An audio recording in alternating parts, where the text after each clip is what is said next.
Pemerintah memberikan lampu hijau bagi sekolah untuk menyelenggarakan belajar secara tatap muka terbatas. Sekolah yang berada di wilayah PPKM level 3 dan 2 diperbolehkan menggelar tatap muka dengan sejumlah persyaratan. Meski demikian, kekhawatiran munculnya klaster sekolah masih menghantui sejumlah orang tua siswa. Kapan sebenarnya waktu yang tepat untuk memulai belajar tatap muka terbatas? Kita akan berbincang dengan Kabid Perubahan Perilaku Satgas Penanganan COVID-19, Sony Hari B. Harmadi, dan epidemiolog UI Tri Yunis Miko. Selamat malam Pak Sony, Pak Miko. Selamat malam Mbak Elvira. Semoga dalam kondisi sehat-sehat selalu. Saya ke Pak Sony. Alhamdulillah sehat. Alhamdulillah sehat. Saya ke Pak Sony terlebih dahulu. Pak Sony berbicara mengenai tatap muka secara terbatas. Beberapa wilayah tadi informasi yang kami sampaikan belum menggelar. Tapi kita tahu misalnya sebagian wilayah Jakarta, kemudian Jawa Tengah dan beberapa provinsi lainnya yang berada di level ataupun di PPKM level 3 sudah mulai menggelar tatap muka terbatas. Bagaimana kemudian memastikan bahwa pelaksanaannya ini, pengawasannya ini bisa dilakukan secara maksimal sesuai persyaratan yang disampaikan oleh pemerintah? Ya Mbak Elvira, jadi pembelajaran tatap muka terbatas harus dilakukan dengan sangat hati-hati. Tetapi jangan juga kemudian kita menjadi khawatir terlalu berlebihan. Yang paling penting adalah mempersiapkan sebaik-baiknya dengan memperhatikan satu ya, kondisi wilayahnya, baik itu leveling PPKM-nya maupun positivity rate-nya. Satgas daerah sudah bisa menilai apakah positivity rate-nya sudah dinyatakan dengan tren membaik atau tidak. Kita tahu secara nasional sekarang positivity rate kita sudah mendekati 10%. Baik, tetapi masih ada risiko penularan yang cukup tinggi. Yang kedua adalah perhatikan kesiapan sekolah, mendata kesiapan sekolah dengan daftar periksa yang jelas, memverifikasi sebaik-baiknya. Lalu kemudian perhatikan juga ya risiko jumlah tenaga pendidik yang sudah divaksinasi atau belum. Walaupun vaksinasi tidak menjadi syarat untuk PTMT, tetapi kita kan ingin menurunkan risiko. Akan lebih baik kalau sudah bisa atau terjadwal untuk vaksinasi bisa divaksinasi. Membentuk Satgas COVID-19 di sekolah ya. Satgas institusi kemarin Pak Ketua Satgas sudah mengeluarkan surat edaran Satgas institusi dan salah satu yang paling penting adalah Satgas sekolah. Satgas sekolah ini memastikan bahwa protokol kesehatan yang sudah ditetapkan itu betul-betul dilaksanakan untuk meminimalisir risiko. Lalu sekolah harus mempersiapkan SOP-nya ya, bagaimana penanganan kalau ada masalah, lalu kemudian kenyamanan orang tua siswa, karena bagaimanapun juga beberapa orang tua masih memilih untuk pembelajaran jarak jauh, ini pilihan, ya, jadi tidak bisa dipaksa dan seterusnya. Jadi harus ada beberapa hal yang perlu diperhatikan, pastikan bahwa pelaksanaan protokol kesehatan bisa berjalan dengan baik. Kalau kemarin kita lihat memang masih ada misalkan warga satuan pendidikan yang belum memakai masker setiap saat ya. Kemudian ada yang tidak membawa masker cadangan. Itu harus diantisipasi. Lalu ada pedagang kaki lima yang masih berjualan di sekitar sekolah. Jadi semua itu harus diantisipasi sebaik-baiknya Mbak Elvira. Banyak kemudian indikator yang sebenarnya sudah sebagai syarat gitu ya, yang sudah ditentukan oleh pemerintah. Kita lihat satu-satu, berbicara mengenai vaksinasi terlebih dahulu Pak Sony, bagi tenaga pengajar. Mengapa kemudian ini tidak menjadi pertimbangan bahwa tenaga pengajar yang sudah setidaknya mendapatkan vaksinasi secara lengkap, baru sekolahnya diperbolehkan untuk memulai tatap muka secara terbatas? Kan kita melihat aksesibilitas juga ya, kan tidak semua daerah merata tingkat vaksinasinya, ada keterbatasan jumlah vaksinator, jumlah vaksin dan ya, jadi kita juga bisa memahami dan juga cukup banyak pendidik dan tenaga kependidikan yang ternyata memiliki komorbid belum bisa divaksin, menunggu komorbidnya stabil terkendali. Jadi banyak ya tantangan di lapangan.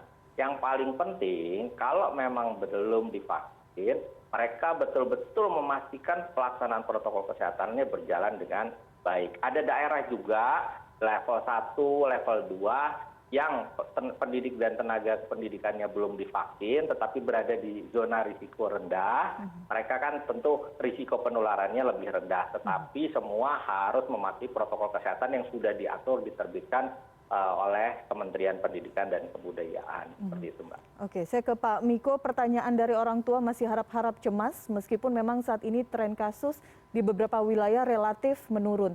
Pertanyaan besarnya, apakah memang saat ini waktu yang tepat untuk memulai tatap muka secara terbatas? Ya, saya yakin di Indonesia ini jumlah kasus COVID menurun. Tapi seberapa besar menurunnya amat tergantung surveillance-nya, kebenaran datanya. Saya pikir makanya harus standarisasi. Surat edaran Mendagri juga sudah berstandarisasi itu. Tesnya harus distandarisasi 1/1000 populasi minggu begitu. Kemudian kontak tracing-nya harus distandarisasi. Kalau dua hal itu tidak standarisasi, maka kita akan mendapatkan data jumlah COVID maupun positivity rate akan tanda tanya, itu benar atau enggak? Gitu. Siapa yang yakin bahwa data kita benar begitu? Jadi harusnya ini diyakini. Karena kita akan beralih dari wabah menjadi endemis. Maka data itu harus benar.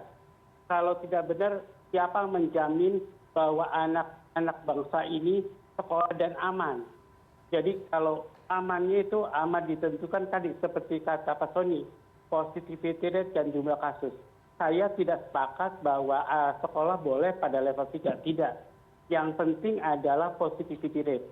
Positivity rate harus kemudian di bawah, yang lebih baik adalah mendekati 5 begitu atau di bawah 5. Jadi itu aman. Jadi kalau kita sekolah tidak ada yang takut tentang kalau anaknya terinfeksi COVID. Itu yang pertama. Yang kedua, seharusnya pemerintah melakukan survei pada anak sekolah. Apa susahnya, berapa biayanya? Menurut saya ya, survei itu diperlukan kalau kita mau masuk, apalagi setelah badai besar, setelah wabah besar di Indonesia ini, kita perlukan melakukan survei pada anak sekolah. Jadi survei itu akan menjadi landasan bahwa anak-anak kita berapa yang terinfeksi COVID, anak-anak bangsa itu berapa yang terinfeksi COVID. Jadi kita harus tahu. Jadi itu makanya tanggung jawab besar pada anak bangsa, dijatuhi pada pemimpin-pemimpin daerah, pada kepala dinasnya, pada kepala dinas kabupaten atau kota, kepala dinas provinsi atau menteri pendidikan. Jadi menurut saya itu rasa tanggung jawab. Kalau begitu di sekolah disuruh masuk, ya Allah, saya bilang tidak ada data dasar untuk mengatakan bahwa anak murid kita itu aman. Jadi bagaimana kita memberikan rasa aman kepada orang tua anak-anak bangsa ini? Saya sih sebagai akademisi saya ragu karena datanya sendiri saya ragu, kemudian nggak ada data survei, jadi saya ragu. Kira-kira begitu. Survei ini survei untuk data secara nasional kah atau wilayah-wilayah tertentu atau bagaimana maksudnya Pak Miko? Ya, survei secara nasional boleh, provinsi boleh. Jadi menurut saya survei itu harus dilakukan di provinsi atau secara nasional. Kalau provinsi 34 provinsi melakukan survei itu lebih baik. Nah, kalau itu terlalu mahal ya mungkin dilakukan secara nasional. Kalau menurut saya survei itu tidak mahal. Jadi mungkin menurut saya bisalah diajak atau dana pemerintah untuk melakukan survei. Jadi menurut saya ya itu ada dasar untuk kita memulai sekolah. Berapa anak bangsa ini yang telah terinfeksi, kita nggak tahu sampai sekarang. Anak SMP, anak SD, anak SMA, kita nggak tahu. Oke. Jadi harusnya kita tahu. Baik. Pak Sony, apakah ada pendataan seperti ini? Kalau tadi Pak Miko menggunakan kata survei, tapi apakah ada data-data seperti ini? Kita tahu pada saat sebelum varian Delta, kasus melonjak di tanah air, memang beberapa wilayah sudah menyiapkan proses tatap muka belajar secara terbatas saat itu. Apakah memang ada kondisi yang berbeda atau apa yang menjadi dasar sehingga kemudian Satgas dan pemerintah begitu yakin memang saat ini adalah waktu yang tepat untuk memulai tatap muka terbatas? Ya, jadi yang pertama, sebetulnya ketika jumlah kasus turun tetapi positivity rate-nya masih tinggi, itu menunjukkan bahwa kita kekurangan testing. Ya. Tetapi ketika positivity-nya turun, dengan kasus turun, itu menunjukkan bahwa kita sudah cukup banyak melakukan testing. Ya. Per kemarin saja kita melakukan 200.000 testing. Lalu kemudian kalau melihat kondisi bed occupancy rate yang ada, itu menunjukkan bahwa memang sekarang terjadi penurunan kasus. Ya. Bahkan positivity rate di Jakarta misalkan sudah mendekati angka 5%. Lalu kemudian kalau kita perhatikan juga kemampuan tracing kita sudah mendekati angka 9. Ya. Masih belum ideal, tetapi kita sudah jauh meningkat dibanding kondisi sebelumnya. Jadi ada indikator-indikator yang menunjukkan bahwa kita memang mengalami perbaikan di dalam penanganan pandemi ini.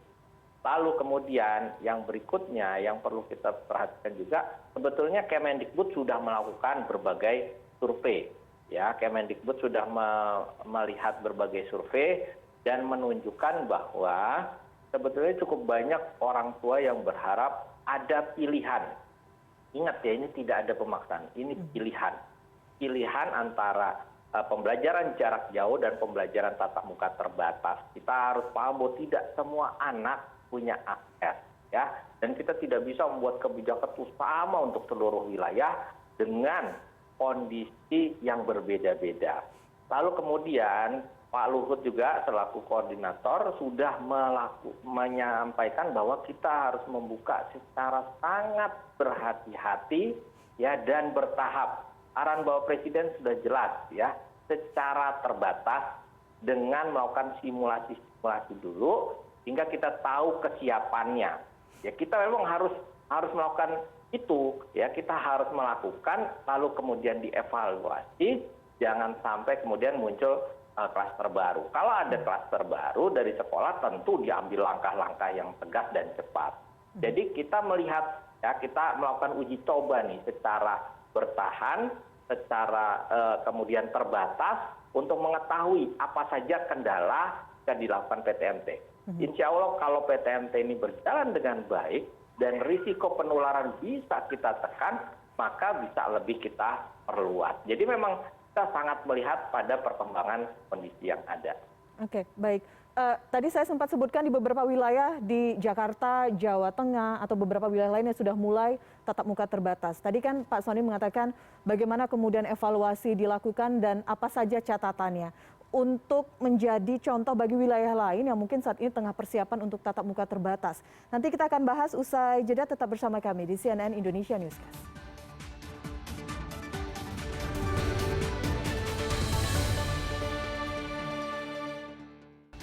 Terima kasih Anda masih bersama kami. Kita masih berbicara mengenai bagaimana persiapan sekolah menggelar tatap muka secara terbatas. Sebagian sudah ada yang mulai menggelar, sebagian masih ada yang melakukan persiapan. Saya kembali ke Pak Soni, ada catatankah di beberapa wilayah sudah mulai dilakukan tatap muka secara terbatas? Karena ada juga keluhan, begini Pak Soni, tidak hanya menjaga keamanan anak didik di sekolah, tapi proses ketika dari rumah ke sekolah itu juga membutuhkan protokol kesehatan. Jika orang tua memang mengantarkan anaknya mungkin bisa menjaga agar anak bebas terinfeksi COVID, tanda kutip gitu. Tapi jika menggunakan kendaraan umum ataupun transportasi lainnya belum ada jaminan mengenai hal ini. Bagaimana tanggapan Anda?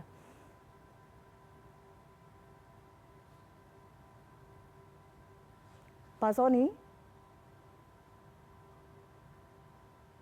Oh ya, sorry. Oke, baik. Jadi bukan hanya kita memastikan kesiapan sekolah, tetapi bagaimana memastikan anak itu aman dari mulai rumah sampai ke sekolah dan dari sekolah sampai ke rumah. Nah makanya persiapan, simulasi, peran orang tua itu menjadi sangat penting. Karena orang tua selama masa pandemi ini harus menyiapkan anaknya sebisa mungkin, baik mungkin. Dan kalau misalkan tidak ada fasilitas antar jemput yang disiapkan sekolah atau daerah, maka orang tua harus mengantar anaknya. Berdasarkan hasil monitoring dan evaluasi Kemendikbud Ristek ini, persiapan PTM sudah dilakukan di 46 kabupaten kota dan hasilnya bahwa 80% dari sekolah yang ada di 46 kabupaten kota itu sudah siap untuk melaksanakan. Lalu dari total 435.650 sekolah di Indonesia, itu sudah 36% yang melaksanakan PTMT sekarang. Nah, kemudian yang sudah siap tapi belum melaksanakan PTMT itu sekitar 15%, lalu sekolah yang belum melaksanakan PTMT masih jauh lebih banyak, 63%. Jadi memang kita ini bertahap dan penuh kehati-hatian. Dari hasil evaluasi tadi menunjukkan bahwa simulasi sangat penting, ya.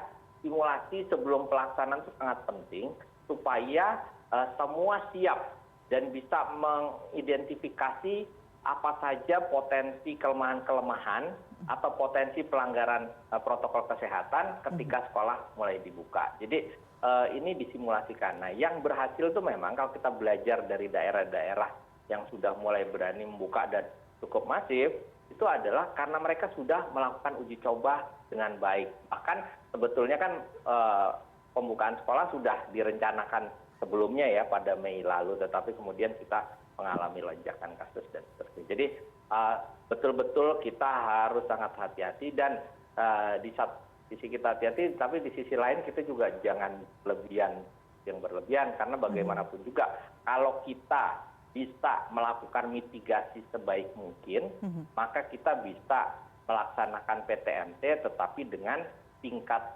penularan yang rendah. Oke, baik. Pak Miko, ada banyak mitigasi yang sebenarnya sudah disiapkan oleh pemerintah tadi seperti disampaikan oleh Pak Soni begitu. Nah, melihat bagaimana saat ini laju kasus COVID-19 di Indonesia dan juga sistem yang sudah dibentuk untuk mempersiapkan sekolah tatap muka, kapan kita melihat rentang waktu yang tepat untuk memulai tatap muka ini, waktu yang lebih ideal begitu Pak Miko? Ya, jadi menurut saya sih boleh uji coba masuk begitu. Uji coba masuknya dengan hati-hati. Mitigasinya sudah baik. Tapi kita harus tahu baseline-nya, kita harus data.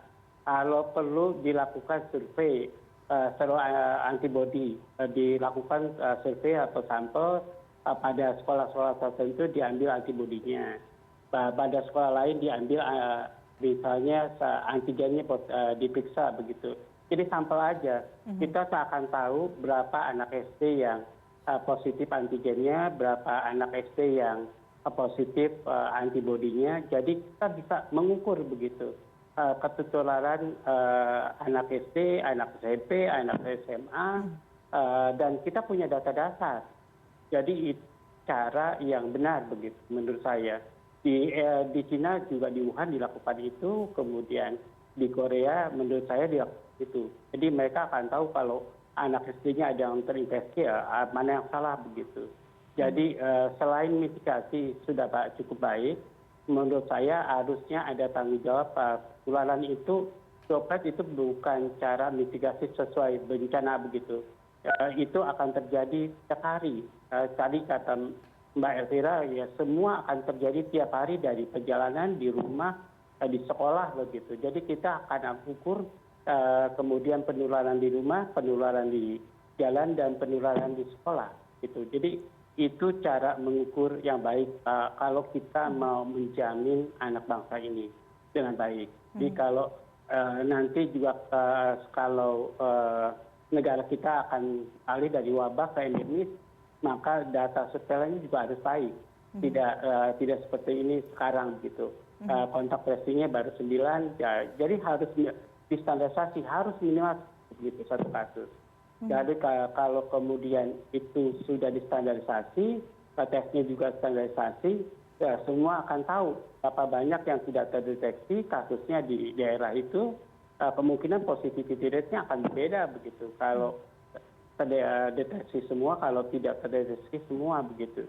Jadi akan benar-benar angka yang valid untuk menilai apakah anak-anak bangsa ini sekolah pada daerah yang aman dengan positivity rate bawah 10%, kemudian anak-anak di sekolah ini aman, apakah anak-anak itu jalan aman, apakah anak-anak di sekolah di rumah aman begitu. Jadi kita harus yakinkan kalau terjadi kluster di sekolah, apakah exposure-nya terjadi di jalan atau di rumah gitu. Jadi jangan disalahkan sekolah juga begitu. Jadi menurut saya benar-benar diinvestigasi data awalnya ataupun kita punya baseline yang baiklah buat anak bangsa ini. Oke, Pak Miko, Begitu, Mbak. Pak Miko melihat bahwa sistem tersebut belum terbangun secara lengkap atau mungkin ada beberapa wilayah, contoh misalnya di ibu kota, sistem mitigasi itu sebenarnya sudah lengkap begitu, Pak Miko? Ya, mitigasi kan sebelum bencana terjadi. Kalau bencana ini pada penyakit COVID-19 bisa terjadi di mana saja, exposure-nya close. Jadi exposure-nya bisa di rumah, bisa di jalan, bisa di sekolah. Bisa exposure-nya langsung banyak, langsung sedikit. Jadi nggak tahu kita. Jadi sekarang ini lagi aman, lagi turun. Jadi menurut saya sepakat Indonesia ini sekarang lagi turun. Saya sepakat. Tapi seberapa besar turunnya, kemudian ya saya takut kemudian dugaan saya salah. Saya harus yakinkan dugaan saya di Indonesia sedang turun. Prevalensi di Indonesia sekarang sudah mencapai misalnya 60% atau 70%. Nah, tapi pada anak sekolah kan pada waktu itu belum masuk. Jadi kalau dia masukkan di populasi, dia terekspos atau tidak begitu. Jadi berapa persen anak SD yang terekspos yang sudah infeksi, berapa persen anak SMP yang sudah terinfeksi, berapa persen anak SMA yang sudah terinfeksi, harus diukur. Menurut saya kan mereka akan berkumpul begitu, akan menjadi subpopulasi yang berbeda dari masyarakat umum begitu. Oke, baik. Apakah itu juga menjadi catatan, bisa jadi masukan untuk Satgas, Pak Soni? Sebetulnya sudah dihitung, Mbak Elvira. Jadi dimitigasi dengan sangat baik. Makanya gini, skema pelaksanaan PTMT ini itu betul-betul melibatkan Satgas daerah, ya. Selain pemerintah pusat jelas, ya.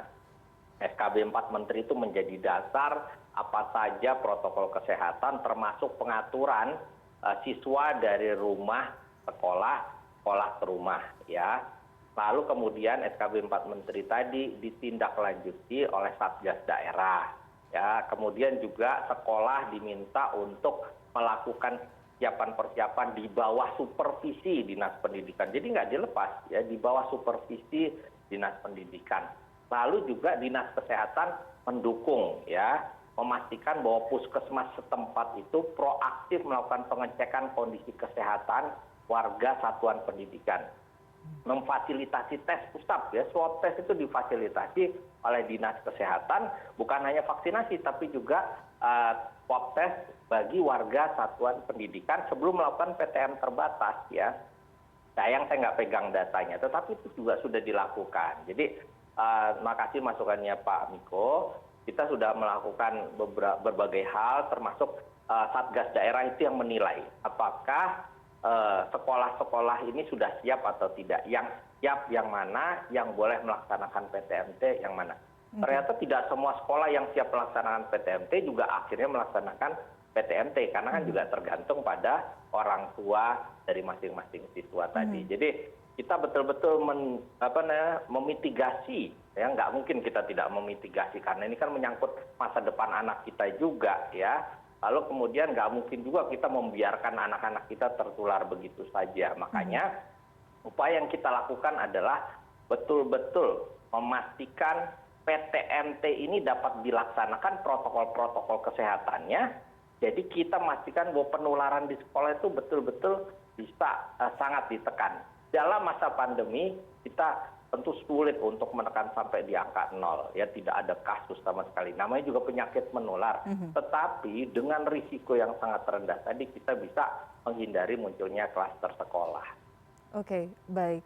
Pak Soni, terima kasih sekali lagi sudah berbincang bersama kami. Pak Miko, terima kasih perspektifnya. Kita berharap bahwa memang pembelajaran tatap muka terbatas ini memberikan kontribusi yang cukup positif, tanda kutip bisa kan selama ini anak-anak memang ingin kembali ke sekolah, tapi kondisi pandemi tidak memungkinkan. Harapannya ini bisa menjadi solusi, tapi sekali lagi protokol kesehatan masih menjadi cara untuk menghentikan pandemi terjadi di negeri ini. Terima kasih Pak Soni, terima kasih Pak Miko waktunya. Selamat malam. Terima kasih Mas Andi.